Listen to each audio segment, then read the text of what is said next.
At Leftover Chef, we share delicious ways to reuse leftovers to save money and help the planet.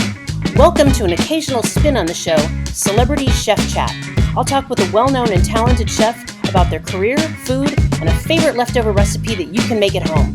Let's get chatting. Welcome to Leftover Chef Celebrity Chef Chat. I am beyond thrilled today to welcome Gail Simmons to talk about food, her culinary journey, and leftovers. As everybody here knows, Gail is an eater, is a cook, is an author, is a food critic, is a magazine editor, a world traveler, and probably most of us know her as a permanent judge on Bravo's Top Chef. Welcome, Gail. Thank you so much for being here. Thank you so much for having me. It's a pleasure. I'd like to start a little bit by talking about your culinary journey. I just finished your book, which is Goodness. a phenomenal book. I'm going to recommend Thank you. everyone pick it up because it's such a great story about your love of food and your journey to where you are now. But I wanted to touch on a few things, if that's okay, that I know Of course. viewers would be really interested in. Well, first of all, I want to show our viewers, here's a picture right here. I'm sure you remember this one, Gail. This is a picture of you. How old were you in this picture in this darling outfit? I mean, probably under 3, I'm guessing. 2, maybe? It's so cute. So clearly It was destiny, right? Absolutely. You had a penchant and a passion for food from a young age, and other people recognize this because someone bought you this outfit. Got me that apron, and I still have that apron. It's in my kids' like dress up closet, and they put it on sometimes when they cook, but now they're even too big for it themselves, but we still have it. It's vintage. Well, it's very darling, and I love that you put it in your book. You got a lot of early exposure, and I would say probably passion for food from your parents from a young age. Your mom had a cooking school. I understand your dad made his own wine. Can you talk a little bit about how they informed you on your path that you're on today? Yes, I mean, in so many ways, most of them inadvertently, really, and also in ways that I certainly didn't recognize until I was an adult, right? It's hard to see the forest for the trees. And also, the biggest piece is that when you are a young person, the last thing you want to do or acknowledge is that you're influenced by your parents, right? You don't want to believe, and I say this in the book, that destiny is like beyond your control. And the first time someone said to me, "Oh, you want to pursue a career in food, you're just like your mother," was like the worst thing you could possibly say to a young person trying to find their way in the world. But now, as an adult myself with young children, I realize that my career is in so many ways the greatest form of flattery, right? Like it is exactly, absolutely because of my parents, specifically my mother, but my father had a role enormously too. My parents, my mother was a first generation Canadian. I grew up in Toronto. Her parents escaped Eastern Europe between the two world wars and met in Canada. And then my father was from South Africa and left South Africa in the 60s, was transferred to Canada, never meant to come to Canada, but was transferred there for work in his early 20s and met my mother there. And they had me and my 2 older brothers. My mother became a cooking teacher and had a column for Canada's biggest newspaper, a food column, when I was young, probably until I was about 10 years old. And if you asked her about it at the time, she would say, yes, she likes food, but it was sort of, I mean, she was a trailblazer. She was sort of like ahead of her time. It wasn't as if food was this big market in the media and nothing existed the way it does now, that's for sure. Instead, for her, it was a way of capitalizing on the fact that she had to stay home to raise me and my brothers. We didn't have any other help. And my father went to work at 6 a.m. every morning and came home at 6 p.m. every night. And so this was a way that she could work and make money while still being home to care for me and my brothers when we were elementary school age, and could work when we were at school and could work from home when working from home was not a thing, right? Nobody heard of that.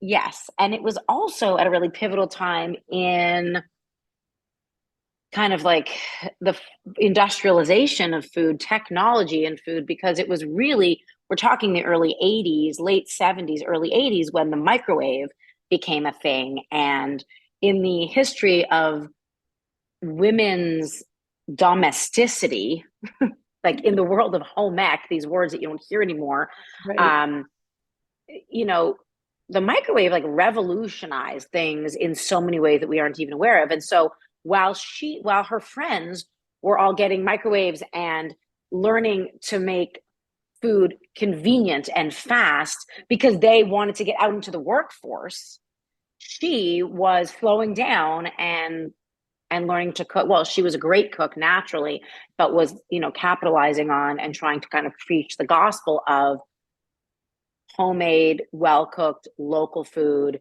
you know, ingredients shopped for at the farmer's market, exploring international cuisines, all things that Totally ahead no of our one was time. worried about or thinking about, right? Right. So she ran this little cooking school out of my home. So I would come home and she would have evening classes for the moms in the neighborhood in our kitchen. And when that school got too big, when the classes got too big for our house, she moved them to our local middle school, the middle school I attended, to the home ec room and taught cooking classes out of there. Of course, home ec doesn't even exist anymore. I know. I mean, I'm really dating myself. But obviously, it had a huge influence because I was home watching her cook all the time, preparing for classes, and she cooked for us. I'm not going to idealize that it was easy cooking for a family of five and having her job. And, this is all really hard work. Right. But of course, as a child, looking up to her, it gave me a lot of time with her because she was always in our kitchen. So we were always in the kitchen doing our homework at the kitchen table while she worked or prepared our meals, made our lunches for the next day. And we watched her cook. She took us grocery shopping. She was going to Chinatown for ingredients long before like it was cool for chefs to do that, right? Right. And befriending all the chefs in the city and taking us for meals, but we weren't going out for fancy. I never remember going for fancy meals. We were going out for really great Chinese food, really great Middle Eastern food. All the kind of discoveries of the like ethnic communities that make up Toronto and make it such a diverse place. The I Portuguese saw that. community, I saw that. Greek. Yeah. Um, Echoing in a lot of the travel you did as a family too. Yes, Went to the exactly. And then places. my father, who exactly came from South Africa. So if we wanted to see his family, it meant traversing the globe. And so we did.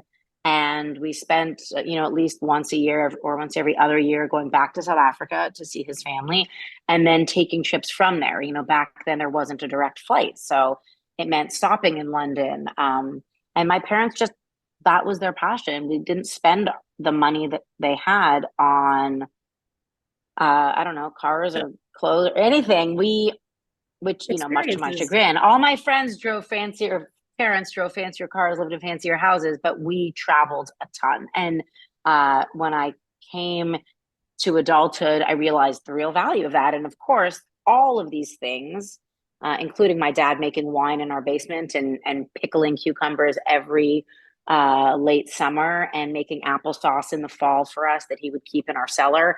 And he was not a cook. He just did those things. He was a scientist more than anything. Um, and, but all these things obviously formed me into who I am and also gave me the bug to keep doing it Sure. into adulthood and figure out a way to make it a career. I love the story about the family friend who suggested when you were struggling, like we all do when we're going to university, what kind of career am I going to have? And that friend said, write down what you love and let that be your guide. I mean, what brilliant advice. So you wrote eat, write, travel, cook. And boy, if that isn't exactly Prophetic. what you do now. Yeah, it's funny looking back. Like absolute true story. We were at a holiday brunch at my godparents' house. My parents' best friends, who really were like a second set of parents to me, and the daughter of another very close family friend, um, who was the oldest in her family. She was the oldest, and then there were three boys in the family, and she I guess if I was just graduating college, she was probably in her mid 20s, maybe 30. So to me, that was like, Being old at the wow, she time. made it. She was old Yeah. and established, and she went on to become an amazing food television producer in her own right. And now she's a nutritionist and does all sorts of amazing things. But yeah, she was such an influence on me because she gave me the freedom to think about and dream that I could create a career for myself that I truly loved. When I wrote those 4 words down, I never wrote them down because I had a career in mind. I wrote them down truly because her exercise with me was stop thinking about what jobs are out there, because my mindset when I graduated college was to do something like all of my friends were doing, which was to go to graduate school or to work in finance or to become a doctor or a lawyer. And none of those things interested me at all. I had very intelligent friends, still do. They are all way smarter than me in that realm. And they all had these perfectly formed plans by the time we graduated college. They all had really clear direction, and I had nothing. And when she told me, like, I knew I loved to write. I'd been doing a lot of writing in college, and I even had done some restaurant reviews for my college paper. And I loved food, and I had really started to cook for myself in earnest, but not in any professional way. And when she told me to do this, and I looked at that like literal napkin that had those 4 words on it, it was so liberating because she seemed so cool about it. She was like, "What's your problem? What's your mom so worried about? You're fine. You got a job right there. Like, let's figure it out. Now you have a roadmap. Right. It's up to you to, like, go forth." And that's what I did. But it had never occurred to me before that moment that it could be something I could do at a professional level. And certainly timing was everything, because it was Right. really in those next few years, sort of in the I guess late 90s, when Food Network exploded and the internet became a thing, and blogging and social media and all of that started, and food television, which really was not even in my Concept. purview, really started to take shape. Well, I love that you went to you took yourself to culinary school and Mm-hmm. knew that you didn't really see yourself running and owning a restaurant. But if you didn't get really hard jobs on a line in a couple of big important restaurants in New York City, I just respected that part of your career so much that you felt like you needed to know everything that you were going to be writing about and talking about, having done it yourself. And a lot of people don't really put that kind of work in. It was a different time, right? There weren't as many like uh, easy paths. Like, not that it's easy now. There's just so many more paths now than there were Right. back then. And my mother likes to say I'm like a sucker for punishment. And it's true that those were like really difficult years, because I knew I didn't want to be a chef, but I also knew that as a 24-year-old, uh, you know, kid living in New York City, I had to pay rent. And also, um, I needed to somehow differentiate myself, and there weren't that many ways to do it, right? How was I going to get that splashy job at a food magazine? Why was I any different than the hundreds of kids who just graduated college and thought food was cool?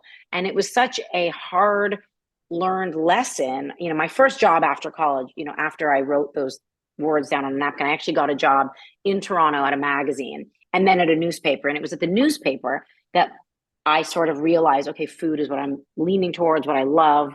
It's my passion. I want to become a food writer, but I didn't even know what a food writer was. Like, I didn't really understand what that job entailed. It just sounded really glamorous.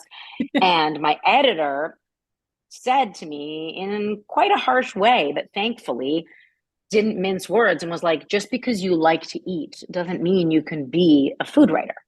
Like, it's so much more than that, right? So if you want to be a food writer, you got to get an education. So if you want to be a political reporter, you've got to go to Washington, or in my case, Ottawa, perhaps. Yeah. But if you want to be, you got to go to the front lines, right? You have to learn, you have to get an education. Right now, you don't know anything about food. You don't even really know how to cook, like, except for a home cook, like the way that students know how to cook. Right. Ramen noodles don't really cut it. So, go pay your dues, go get an education, find a way to differentiate yourself and to really speak the language of a kitchen. And that will earn you respect. and that will make you understand the job. And so that's what I did. I quit the job at the newspaper and I moved to New York City and I enrolled in culinary school. And then I went out and became a line cook, all knowing that that was not the end goal, but understanding that there was no way that I could do the job authentically if I didn't have the respect of the industry, and also if I didn't like speak their language and understand their What hard work, right? Yeah. And then I love the part where you took a job as the assistant for Jeffrey Steingarten, I think is his name. He was the food That is his critic name. for Yeah. Vogue. And Mm-hmm. you and I met at the food bank for the Heartlands fundraiser. Mm-hmm. I know that hunger is a big issue that you really take up the cause. And we kind of started talking about leftovers. That's kind of my cause, Yes. eating food out of Yes. the landfill. And then I read this story in your time with Jeffrey that was about when you were experimenting with the perfect coco van recipe. I don't know if you Mm-hmm. remember, you can talk to Of us course about I do. what happened with all those roosters. That was right It around was such it's a fraught time in American history, for better or worse. When I was working for Jeffrey, I worked for him for 2 years, all of 2000, all of 2001. And we were deep into an article about coq au vin, which you can find. I mean, it's still an amazing article that he was writing. And coq au vin, we were doing it took 3 days to do it the way that he was making it. I mean, we weren't just talking about taking a chicken and braising it in a pan. First of all, it had to be cock, it had to be roosters. Coq au vin, the reason coq au vin exists in the first place in the um, annals of French cuisine is because it was a way to tenderize tough roosters, old roosters.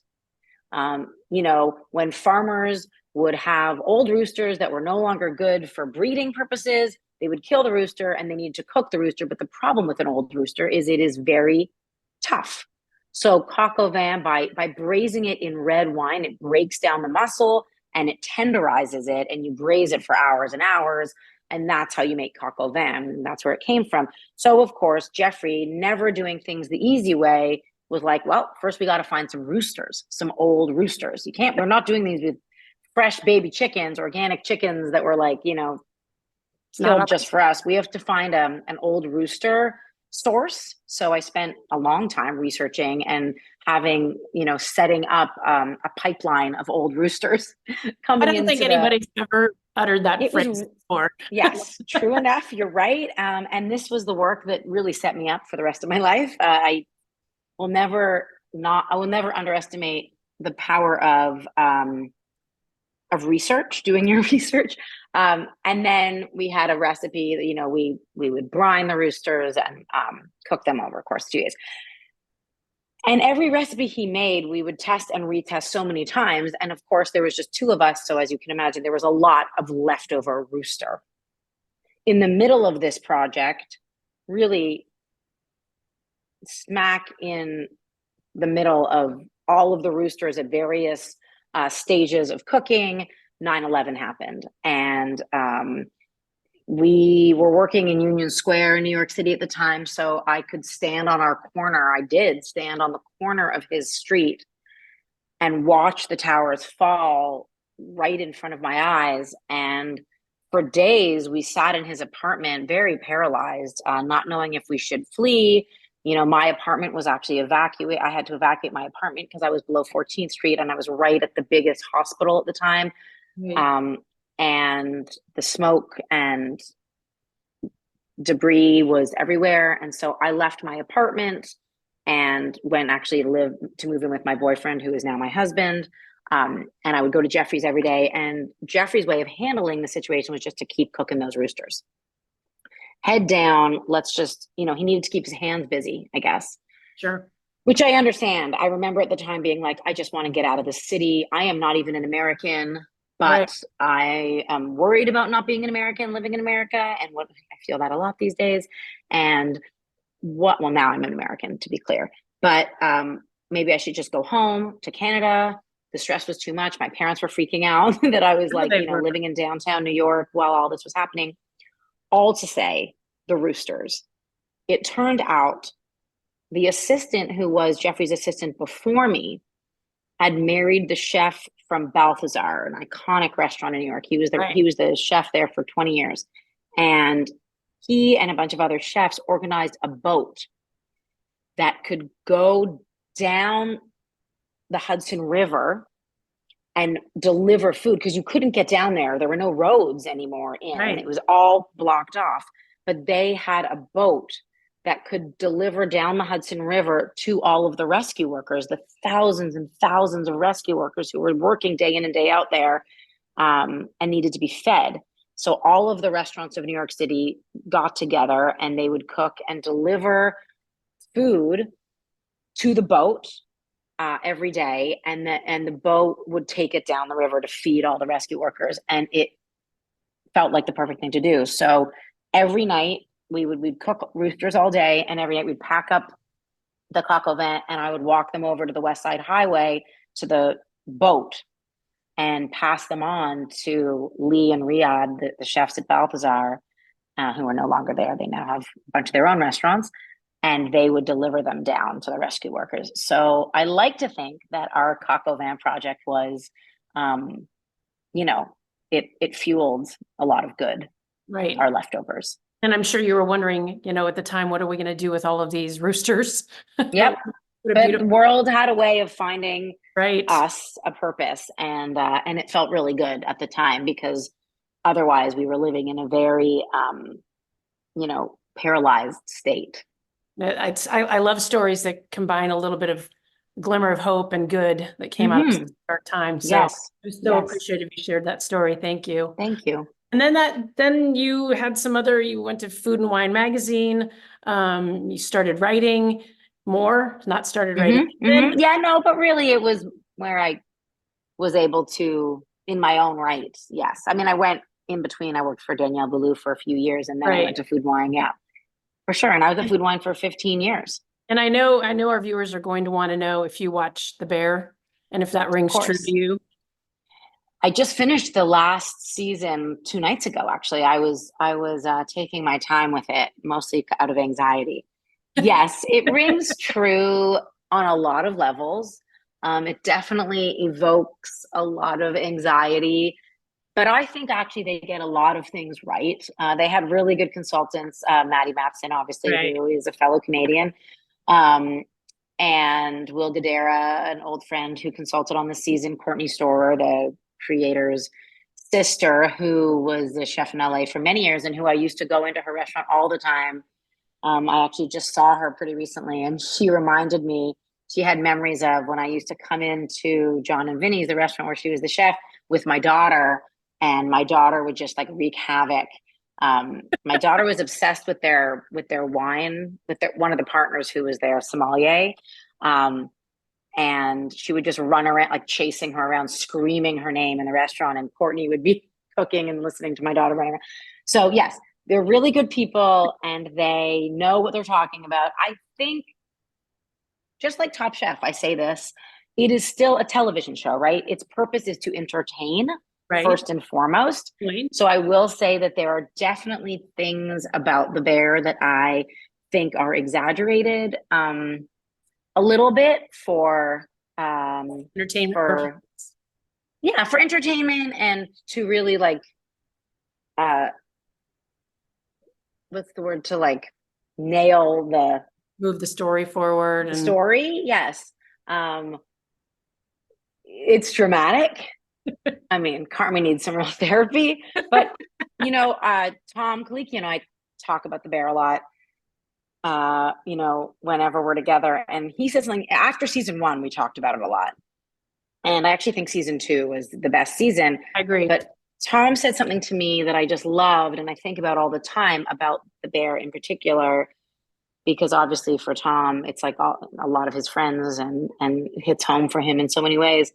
And he says, actually, The Bear is not about the restaurant industry. The Bear is about mental health. And the individual's role in dysfunctional intergenerational relationships, and what each individual's like active participation is in those relationships and how to control them and take ownership of them for your own mental health. Right. And like when I watch The Bear now from that perspective, I'm rambling a bit, but I like it more. Tom Colicchio, future TV critic. You may have Right. the next chapter. Tom Colicchio is a he's a philosopher in a lot of ways. I see that on Top Chef. He really Yeah. is. So let's talk about Top Chef a little bit. If you wouldn't mind sharing the story about how you basically got the gig with an omelet.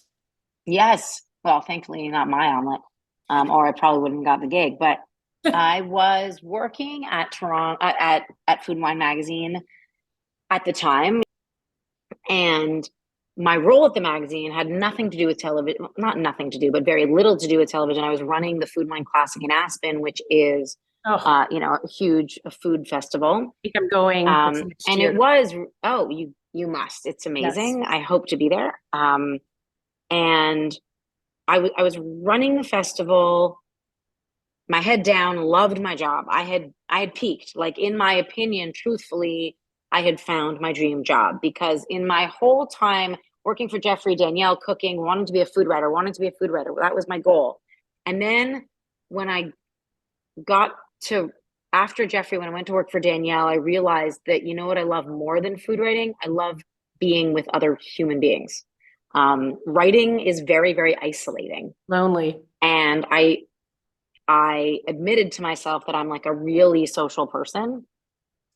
And when Food and Wine came to me for a job opportunity, I took the job almost not even knowing what I was doing, because here was my chance to work at Food and Wine magazine and realize my goal of being a food writer. But when I got there, the job sort of changed a bit, and I became the event director for the Classic in Aspen. And I realized that was actually better than any of it, because I was working for a publication I admired. I had a lot of room to work with chefs, work on partnerships, to, create and manage this enormous, amazing festival that was almost like working in a kitchen, because there was so much adrenaline, so many great personalities, and I could be like a social human being. So I was doing that. And on the side, I had done a few television appearances on behalf of the magazine, totally as a side piece, because the person whose job I had replaced, the person, had left and I had taken their job, had done that. And when they left, it left sort of a hole, and they needed someone who had cooking background, who could talk and cook at the same time, and who was willing to sort of be, go on television, like little morning segments at the Today Show or Fox and Friends, to talk about articles in the magazine, trends for spring, wine pairings, stories, pairings. Exactly. Yeah.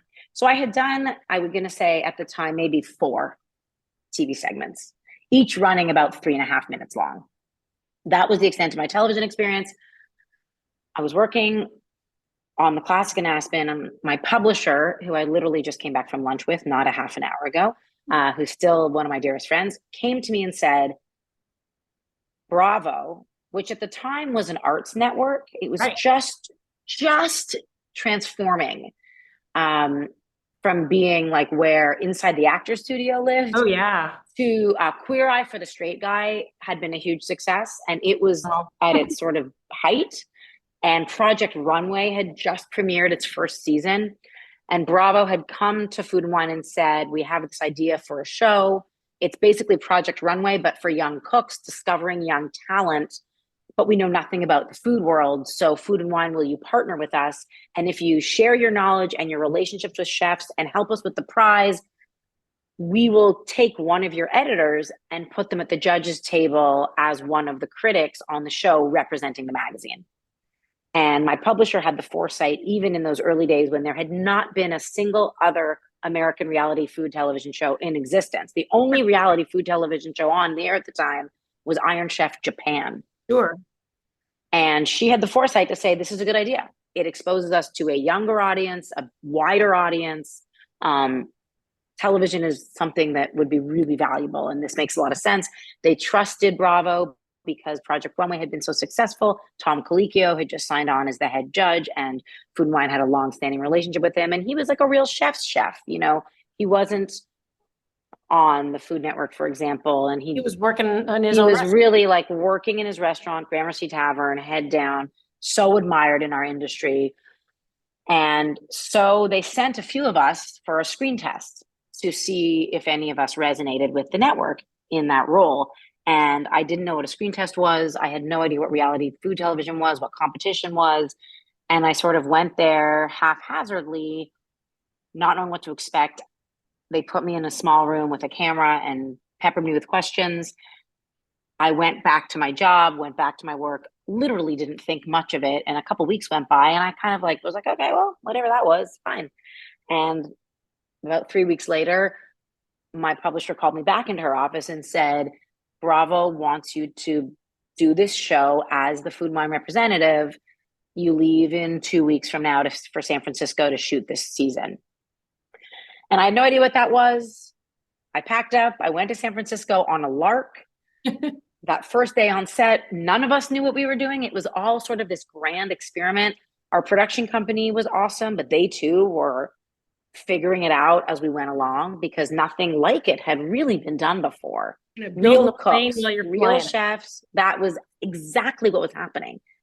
And even after the first season, it aired and I went back to my job and we all wrote it off a little bit as a one and done situation. Yeah, that was fun. Now I go back to my job and my team and the thing I love to do, and we'll see if it airs. And it aired and it was okay. It was great. It wasn't like an instant success that first season. They re-aired it again to try and build up traction. And it was only when they re-aired it for the second time that it really got kind of some pickup.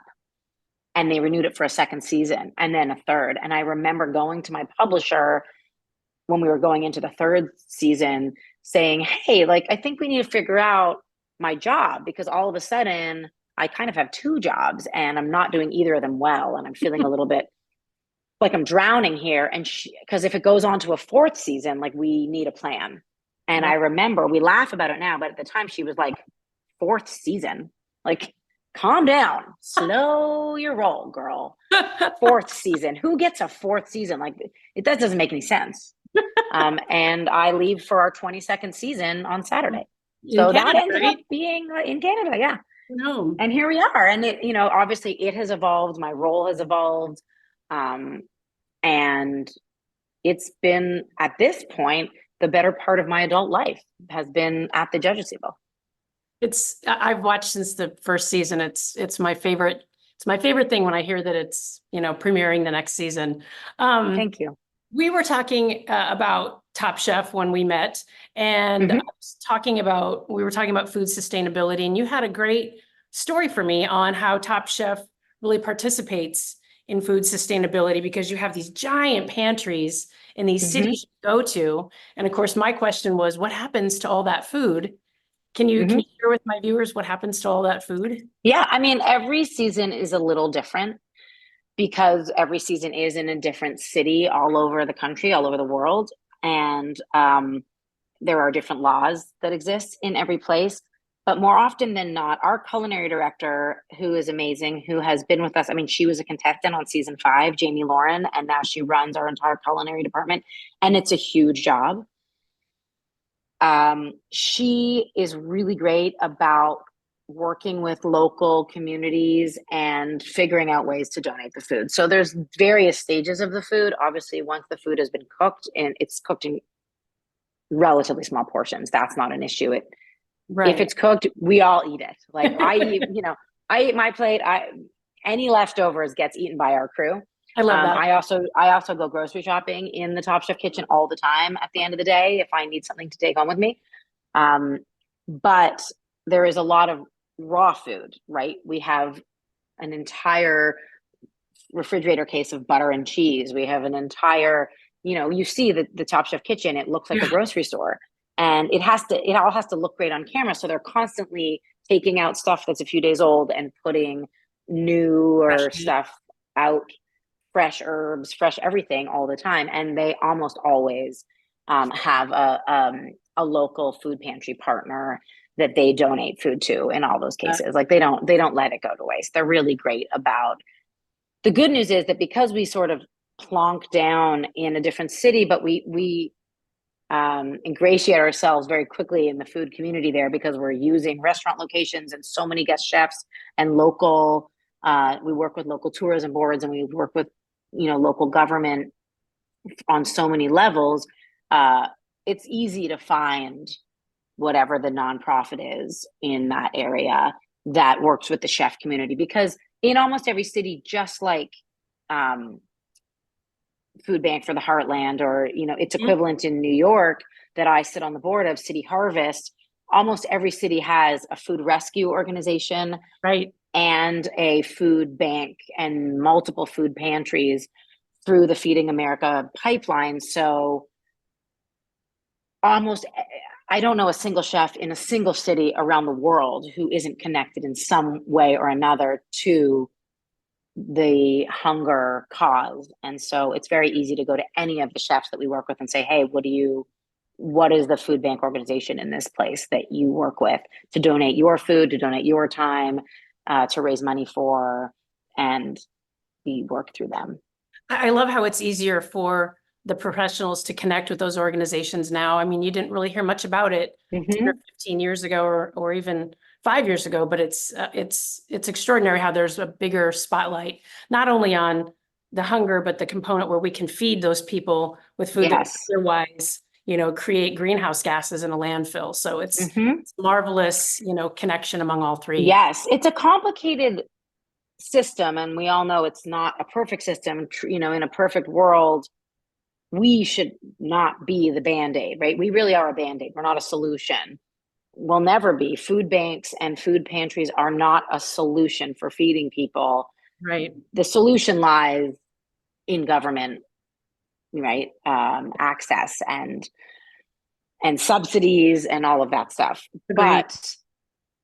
But the amazing systems of feeding cities really, unfortunately for better, falls on its citizens. And I don't know a single chef who isn't active in one way or another in New York City for sure, and if not more, in their community somehow with feeding their community. Because what's their job? That's what chefs do. I live downtown, and we had a restaurant across the street that during the pandemic became a food pantry for the workers, because nobody was making money. And a lot of my friends, for sure. There are a lot of individual heroes like that, just doing that work quietly because it's the right thing to do. Yeah. Well, and that's what makes, I think, us such a special community in so many ways, that we're in the business of nourishment, right? And that has to happen at all levels. And it's not lost on me that somehow I found a job that allows me to do and eat extraordinary things. But with those things, I believe, comes responsibility to make sure that others don't go hungry, right? Food is community in every way that you can define it. That's right. So let's talk about your leftovers. I always say I'm very suspicious of people who don't like leftovers. Like, you said that during your demonstration. One thing I learned many years ago that I think is fun is often I'll open a bottle of wine and not finish it. And so I take my wine once in a while. And this is the same for coffee. If you make coffee in the morning in a coffee pot and you have leftover coffee, the same rules apply. With wine, if I have, just let's say a half a cup left, and I know I'm not going to drink it in the next, 48 hours, I put it in an ice cube tray and freeze it. And then the next time I'm making a sauce or a soup, you just throw in the wine ice cube and you have the flavoring. You don't have to open a bottle of wine to deglaze a pan. You've got that little cube. But iced coffee for me is my favorite. When you have a pot of coffee and you have a little left and it's gone cold because it's like sat there the whole day, you don't want to just throw it out, put it in ice cube trays and freeze your coffee.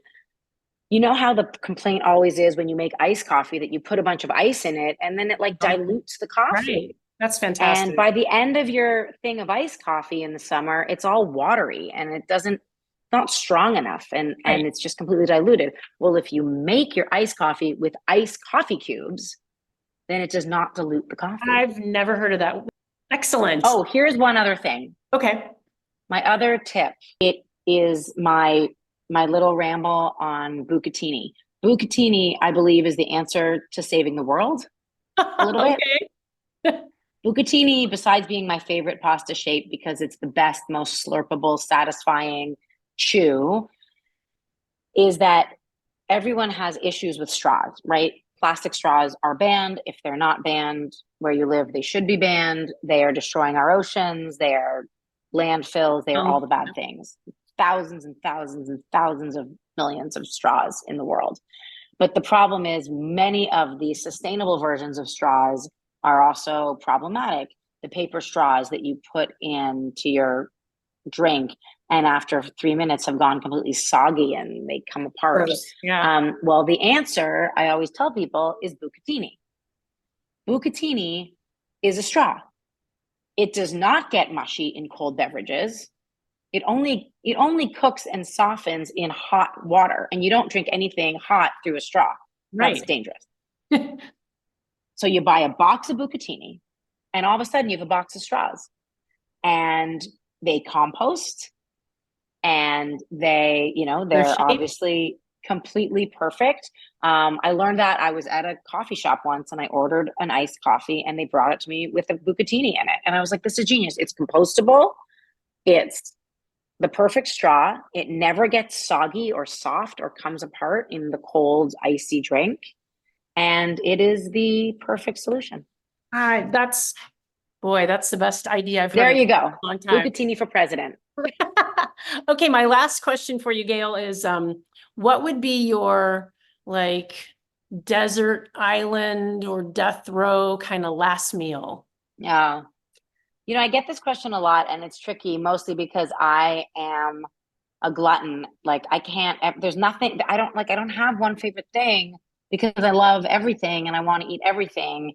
And it also changes with the mood I'm in. Sure. But I will say my kind of standard answer, if I could just have whatever I wanted, it would start with a bowl of sea urchin pasta, like Sicilian from Palermo, sea urchin, chilies, olive oil,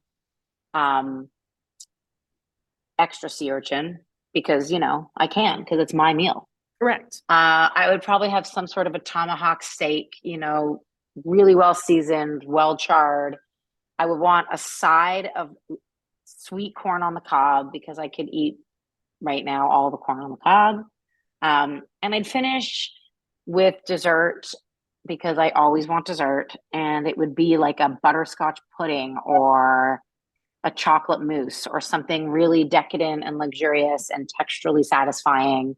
Maybe a warm chocolate chip cookie, but also some fresh summer peaches because I also can't get enough of the peaches. Gail, thank you so much for your time and for sharing your story and for telling us some amazing tips. Bucatini saves the world. Bucatini for president. You're heading out to Top Chef the next season 22. I am. And we will look forward to seeing that this spring. I will say my new desert island dessert is the chocolate tahini brownies. They're in that recipe book, right? Oh, yeah.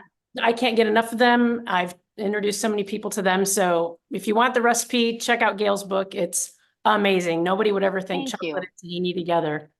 So thanks so much. My pleasure.